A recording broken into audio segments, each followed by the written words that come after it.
Welcome to the most hilarious example of the game just giving you the high score.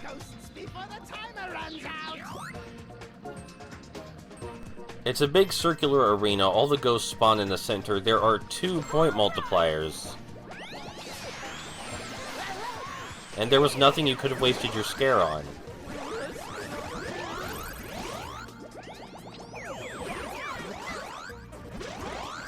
So yeah, we already hit the high score. We're not even 1/3 done with the stage, though. The stage is just kind of hilariously easy. Even all the collectibles are right in your line of sight.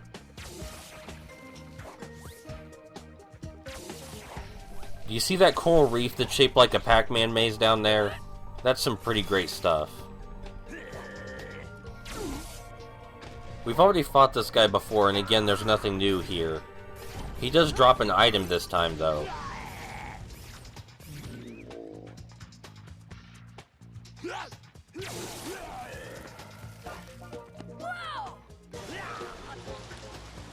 That collectible is almost mandatory. You would have to go out of your way not to pick it up.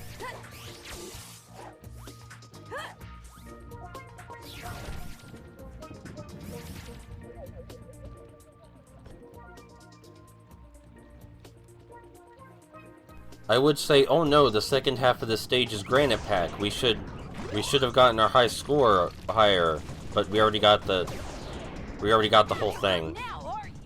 I'm just using the stun right here to show you that if we stun ghosts and then roll over them, we get more points. I really don't think it's worth it. The extra points you get are so minimal compared to fighting golems and other creatures of Granite Pack. This part is actually kind of tricky because having to make a turn on crumbling platforms, well, you know what, you can imagine why that's tricky yourself. Granite Pack is not good at 90-degree turns. It is possible to absolutely speed through this section using the dash. Unfortunately, when I tried that while recording, it did not go so well.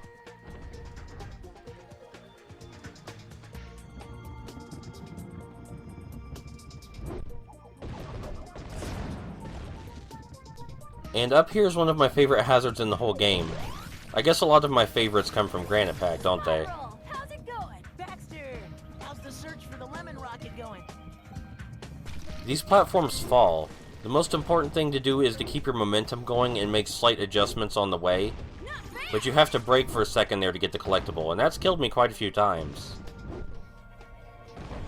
Also, this area is really cute, and if Granite Pack were affected more by gravity, it would do something kind of neat.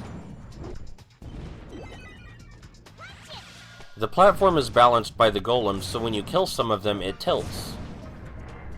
And this would provide an interesting challenge if the way it tilted affected Granite Pack at all. But it simply doesn't tilt enough to make a difference. Now, my bad aim, that makes a difference.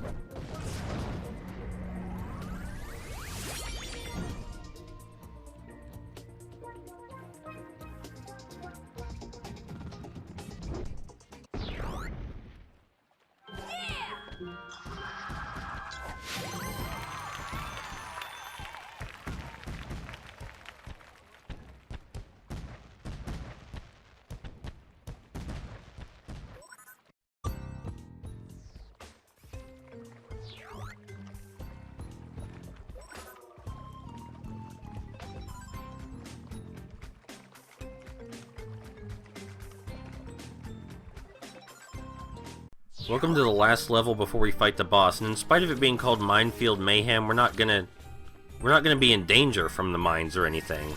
We're just gonna swing off them. It's easy being green. I want to say it's easy to get the high score here, but it's not exactly easy, it's just not very challenging. You still have to pay attention and think about where to best use your scare or the point multipliers. It's not like the last stage, that's for sure. So they pull something a little tricky here. If we use Pac's powers to go all the way up to the left, we'll grab the Blizzard power-up and we won't be able to access the special challenge area. So we want to go to the right first.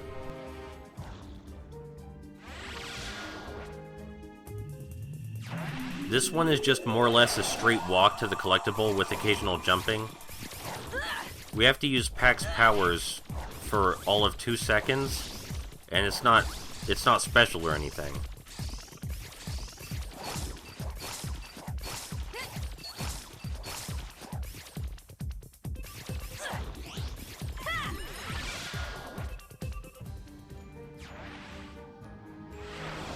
Now we can go and get that blizzard power-up that we actually need to proceed, but first, let me accidentally show off that the world randomly decides if you jump too far, you die.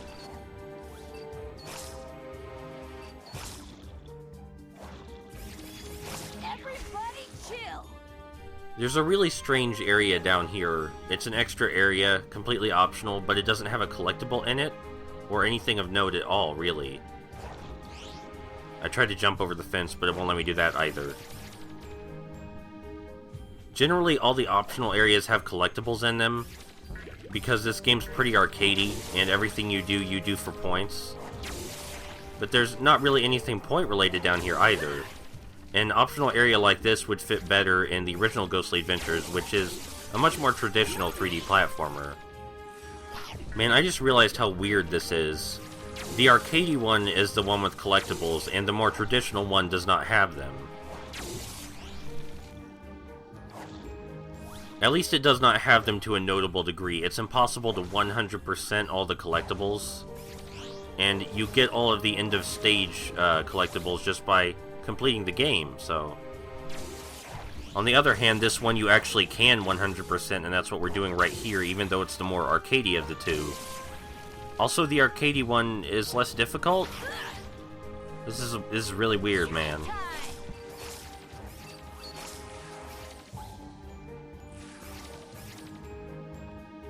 There's another shark here, but just like the other times, it doesn't do anything.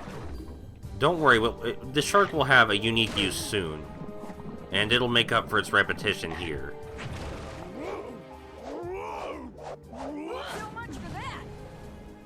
There's another optional area down here. Oh, I guess we're gonna go get the collectible first. I'm getting ahead of myself.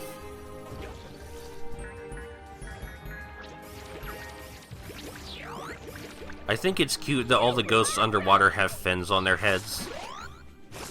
Maybe all the Atlanteans had fins on their heads, I don't know.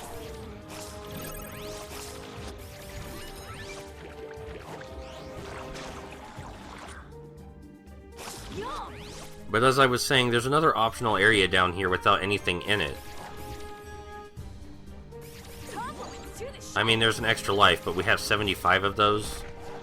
I know I said we would have 99, but for the more eagle-eyed, you might have noticed I've had to reset my save file.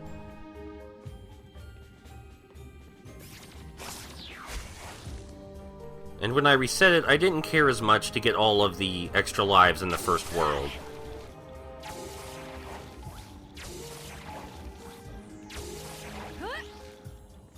This area was something potentially neat if you would have needed to freeze the fans to progress to the collectible, but you don't. You can just wait for it to turn off.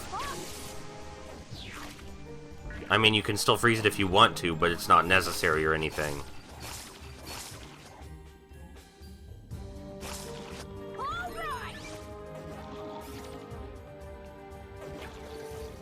I feel like in a less cynical time period, this game would end up being fondly remembered.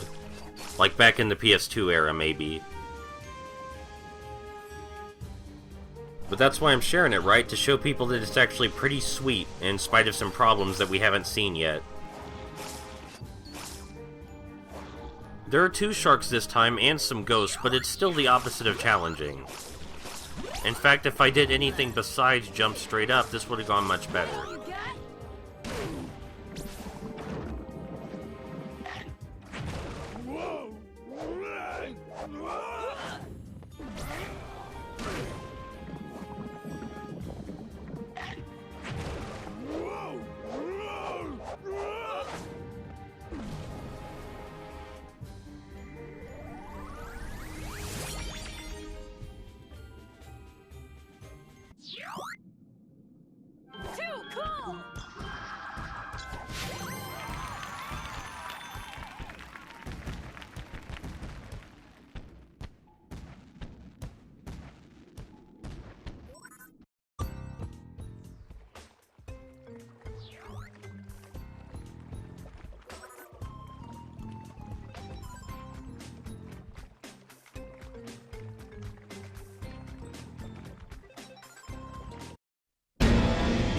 Cersei!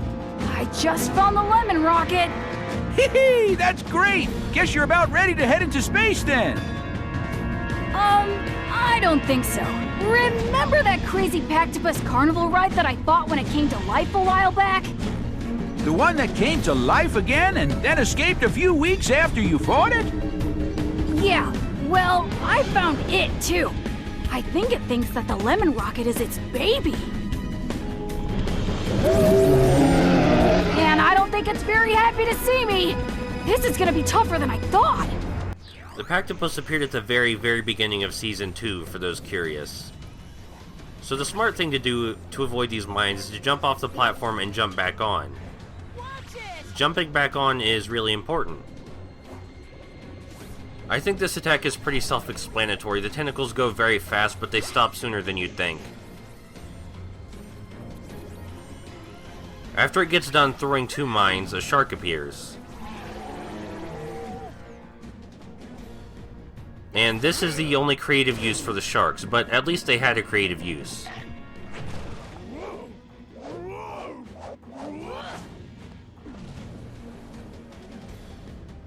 The boss fights in this game are pretty fun, and trying to get a high score on them is pretty challenging.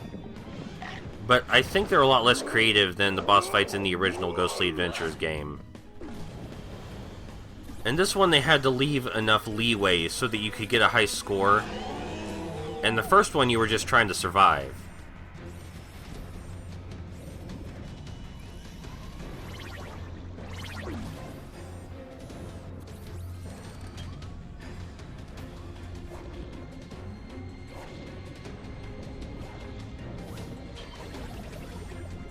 For example, while the first half of this boss fight is fun, it's not exactly thrilling. Really dig the second half, though. I dig it so much that I'm talking about it when I should be talking about the first half, because, there's really nothing I haven't said about this yet.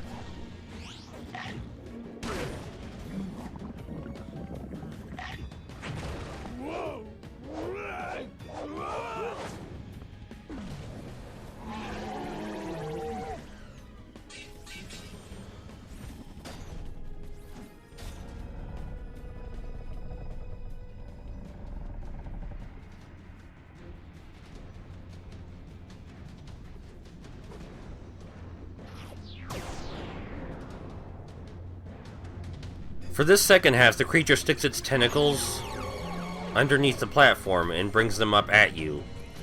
Now, these would hurt you, but it doesn't even aim for you, so it's very hard to die during this part.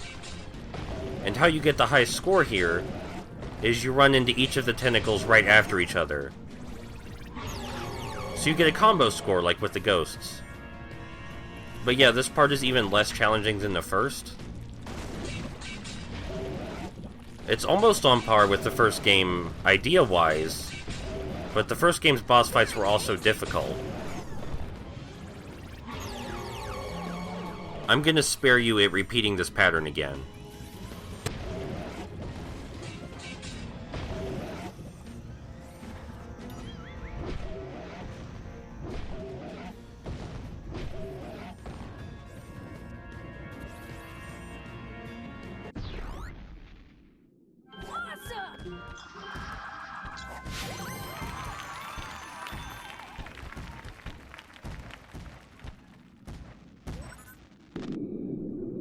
I have the lemon rocket, Cersei!